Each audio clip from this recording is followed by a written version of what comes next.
द्वितीय अध्याय खाद्यर श्रेणी विभाग। भाई भौणी मैंने आम कि पढ़ी सारीचु ताकू नहीं मोट 5टी प्रश्न 6टी प्रश्न 5 सेकेंड समय देवाक पड़ो। तेणु मन देकी भल भाव पढ़ा प्रश्न गुड़िक और देवाई चेष्टा करवा। प्रथम प्रश्न निम्नस्थ विटामिन गुड़िक मध्यरु केउटी स्नेह सार द्रवणीय नुहे? Vitamin A, vitamin B, vitamin E, vitamin K. उत्तर विटामिन बी। आमर द्वितीय प्रश्न क्यों विटामिन अभाव स्त्री लोकंकर बंधिया रोग हेबार संभावना थाए? Vitamin C, vitamin D, vitamin E और विटामिन के। समय आरंभ होला सरी जाइछि। उत्तर विटामिन ई। वर्तमान स्क्रीन रे तृतीय प्रश्न क्यों पोषकर अभाव मारास्मस रोग होता है? ए धातु सार, बी श्वेत सार, सी जीवसार, डी पुष्टि सार। उत्तर श्वेत सार। चतुर्थ प्रश्न श्वेत सार गाढ़ नील रंग ताहले पुष्टि सार कौन हेबो? ए हलदिया रंग, बी कला रंग, सी बैगणी रंग, डी गोलापी रंग। ठीक उत्तर बैगणी रंग। पंचम प्रश्न कड़ माछर तेल रे केउ विटामिन अछि?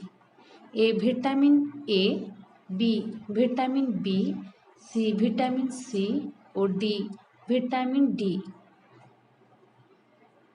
उत्तर विटामिन डी। शेष प्रश्न निम्नस्थ क्यों खाद्य विटामिन सी न थाए? ए अँला, बी टमाटो, सी सूर्य किरण, डी कंचा लंका। सठिक उत्तर सूर्य किरण। निज निज खातार मध्य लिखि नेबा। ठीक भाव आमे पढ़िबा।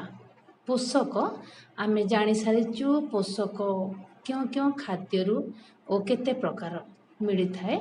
आमे श्वेत सार, पुष्टि सार, स्नेह सार, जीवसार संपर्क रे पढ़ी सारिचु। आज आमे पढ़िबा आमर खनिज लवण क्यों खाद्य थाए और आमे किपरि पाई थाउ से संपर्क रे। आमे अनेक खाद्य खाई थाउ जहाँकि आम घरे रंधा हुए। घरे आमे गोटे खाद्य आमको खाइला बेलू मने पड़ जाए से लुणिया हेची कि अलणा हेची।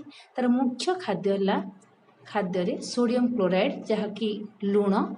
तार प्रतीक NaCl आमे ऊपर क्लास रे पढ़ी पारिबा। लुण रे आमर जोटा कि आमे आयोडीन पाई थो आयोडीन युक्त लवण लवण अंश रही सोडियम क्लोराइड एवं कंचा कदली आम घरे रंधा हुए किंतु कंचा कदली को पानी रे पकेइले कौन हुए देखिबा।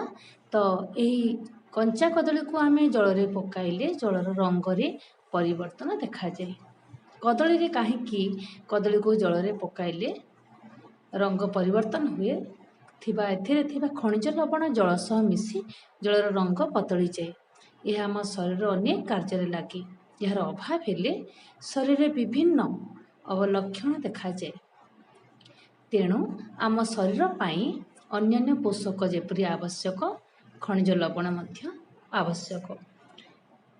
खनिज लवण क्यों क्यों खाद्य रे मिले तार कार्य कौन, यार अभाव जनित रोग कौन? कैल्शियम युक्त लवण, लौहयुक्त लवण। प्रथमे देखिबा आमर कैल्शियम युक्त लवण। आमे जो खाद्य खाऊचु चूना माछ, क्षीर, माछ, मांस, शाग एथिरे कैल्शियम युक्त लवण मिली थाए एवं एहा आम दांत और अस्थि को गठन करिबारे सहाय्य करे। यार अभाव हेले आमको कौन होइथाए? अस्थि बंका हेबार संभावना थाए। ବର୍ତ୍ତମାନ ଦେଖିବା ଲୌହଯୁକ୍ତ ଲବଣ। ସଜନା ଶାଗ, ପୋଇ, ଆମେ ଭେଣ୍ଡି ଖାଉଛୁ, କଦଳୀ ଖାଉଛୁ, ଏସବୁ ଖାଦ୍ୟରେ ଲୌହଯୁକ୍ତ ଲବଣ ପ୍ରଚୁର ପରିମାଣରେ ଥାଏ। ଏହା ଲୋହିତ ରକ୍ତ କଣିକା ତିଆରି କରିବାରେ ସାହାଯ୍ୟ କରେ ଏବଂ ଏହାର ଅଭାବରେ ରକ୍ତହୀନତା ରୋଗ ଦେଖାଯାଏ। ଏବେ ଦେଖିବା ଆୟୋଡିନ୍ ଯୁକ୍ତ ଲବଣ। ସଜନା ଛୁଇଁ, ସମୁଦ୍ର ମାଛ, ସମୁଦ୍ର ଉପକୂଳବର୍ତ୍ତୀ ଅଞ୍ଚଳରେ ଥିବା ପନିପରିବା ଏବଂ ଆୟୋଡିନ୍ ଯୁକ୍ତ ଲବଣ ବା ଲୁଣ, ଏହିସବୁ ଖାଦ୍ୟରେ ଆୟୋଡିନ୍ ଯୁକ୍ତ ଲବଣ ପ୍ରଚୁର ପରିମାଣରେ ଥାଏ। ଏହା ଥାଇରଏଡ଼୍ ଗ୍ରନ୍ଥିକୁ କାର୍ଯ୍ୟକ୍ଷମ କରାଏ ଏବଂ ଏହାର ଅଭାବ ହେଲେ ଗଳଗଣ୍ଡ ରୋଗ, ଯେଉଁତ ଆମର ତଣ୍ଟିରେ ଏମିତି ରୋଗ ଦେଖାଯାଏ, ଏହା ଆୟୋଡିନ୍ ଯୁକ୍ତ ଲବଣ ଅଭାବରେ ଦେଖାଯାଏ। ତ ପିଲାର ମାନସିକତାରେ ବାଧା ସୃଷ୍ଟି କରେ ଏହାର ଅଭାବ ଦେଖାଗଲେ। ବର୍ତ୍ତମାନ ଆମେ ଜାଣିବା ତନ୍ତୁ ଜାତୀୟ ଖାଦ୍ୟ କ'ଣ। ଆମ ଶରୀରକୁ ସୁସ୍ଥ ରଖିବା ପାଇଁ ପରିଷ୍କାର ଝାଡ଼ା ହେବା ଆବଶ୍ୟକ। ଖାଦ୍ୟ ନଳୀରେ ଅଦରକାରୀ ଜିନିଷ ରହିଯାଏ ତେବେ ଦେହ ଅସୁସ୍ଥ ଲାଗେ। ତେଣୁ ଡାକ୍ତର ଆମକୁ କଞ୍ଚା ଫଳ, ପନିପରିବା, ଶାଗ ଇତ୍ୟାଦି ଖାଇବାକୁ ପରାମର୍ଶ ଦେଇଥାନ୍ତି। ତେଣୁ ଏହା ଖାଇବା ଆବଶ୍ୟକ। ଏହି ଖାଦ୍ୟ ଗୁଡ଼ିକରେ ତନ୍ତୁ ଅଧିକ ଥାଏ। ତନ୍ତୁ ଶରୀର ପାଇଁ ଏକ ପୋଷକ ନୁହଁ, କିନ୍ତୁ ଏହା ଆମ ଖାଦ୍ୟ ନଳୀରୁ ମଳ ବାହାର କରିବାରେ ସାହାଯ୍ୟ କରେ। ପେଟରୁ ମଳ ବାହାର କଲେ ଆମ ଦେହ ସୁସ୍ଥ ରହିବ, ଆମେ ରୋଗରୁ ମୁକ୍ତ ହୋଇପାରିବୁ। ଏବଂ ଚୋପା ଲଗା ପନିପରିବା, ଆମର ଟମାଟୋ ଅଛି, ବିଭିନ୍ନ ଫଳ, ପନିପରିବା, କଦଳୀ ଆମେ ଖାଇପାରିବା। ଏବଂ ଅକାଣ୍ଡିଆ ଚାଉଳ, ବିଭିନ୍ନ ପ୍ରକାର ଡାଲି, ସଜନା ଛୁଇଁ, ସଜନା ଫୁଲ, ଶାଗ ଖାଇବା ଉଚିତ। ତନ୍ତୁ ଜାତୀୟ ଖାଦ୍ୟକୁ ଅଧିକ ସିଝାଇବା ଅନୁଚିତ। ଅଧିକ ସିଝିଗଲେ ଏଥିରେ ଥିବା ତନ୍ତୁ ନରମ ହୋଇଯାଏ। ପ୍ରତିଦିନ ତନ୍ତୁ ଜାତୀୟ ଖାଦ୍ୟ ପଦାର୍ଥ ତଥା କଞ୍ଚା ଫଳ ଖାଇବା ଉଚିତ।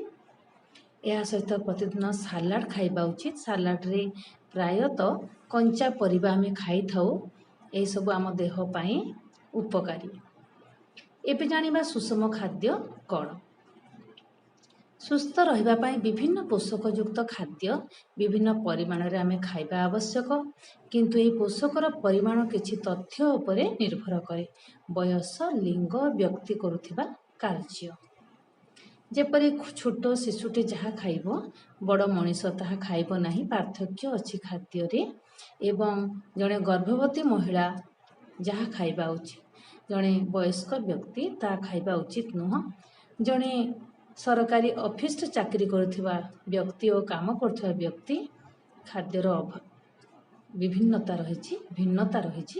ଜଣେ ବ୍ୟକ୍ତି ସୁସ୍ଥ ରହିବା ପାଇଁ ଯେଉଁ ଖାଦ୍ୟ ଗ୍ରହଣ କରିଥାଏ ତାହାକୁ ସୁଷମ ଖାଦ୍ୟ କୁହାଯାଏ। ଏକ ସାରଣୀ ପ୍ରସ୍ତୁତ ଅଛି, 2 ଭାଗରେ ବିଭକ୍ତ କରାହୋଇଛି। ଗୋଟେ ହେଲା ନିରାମିଷ ଏବଂ ଆମିଷ ଖାଦ୍ୟ ଉପରେ ତାଲିକା ଅଛି। ତ କିଛି ଖାଦ୍ୟ ଅଛି ଯାହା ନିରାମିଷ ଭୋଜନ କ୍ଷେତ୍ରରେ ଆବଶ୍ୟକ ଏବଂ କିଛି ଆମିଷ ଭୋଜନ କ୍ଷେତ୍ରରେ ଆବଶ୍ୟକ। ଚାଉଳ, ମକା, ମାଣ୍ଡିଆ, ଅଟା, ଏହି ଶସ୍ୟ 320 ଗ୍ରାମ ନିରାମିଷ ଭୋଜନ କ୍ଷେତ୍ରରେ ଖାଇବା ଉଚିତ। ଆମିଷ ମଧ୍ୟ 320 ଗ୍ରାମ ଖାଇବ।